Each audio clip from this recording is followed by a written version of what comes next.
जब जुल्म अपनी हद को पार कर जाए और एक शक्तिशाली बादशाह खुद को भगवान कहने लगे, तो फिर अल्लाह अपनी कुदरत कैसे दिखाता है? आइए सुनते हैं हजरत मूसा अलैहिस्सलाम और फिरौन की वह महान कहानी जो आज भी ईमान वालों के लिए हिदायत और इब्रत का निशान है।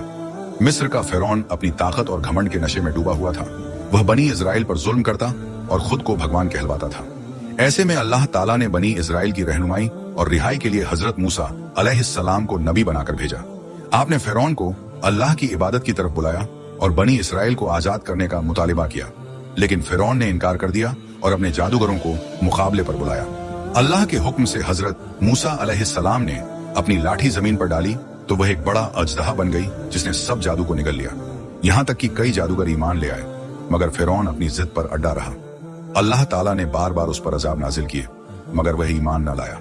आखिरकार हुक्म हुआ कि बनी इस्राइल को रातों रात मिस्र से निकाल ले जाओ। जब वे समंदर के किनारे पहुंचे तो आगे समंदर और पीछे फिरौन की फौज थी।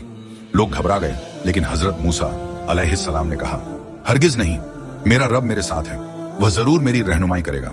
फिर अल्लाह के हुक्म से आपने अपनी लाठी समंदर पर मारी, समंदर फट गया और 12 सूखी राहें बन गईं।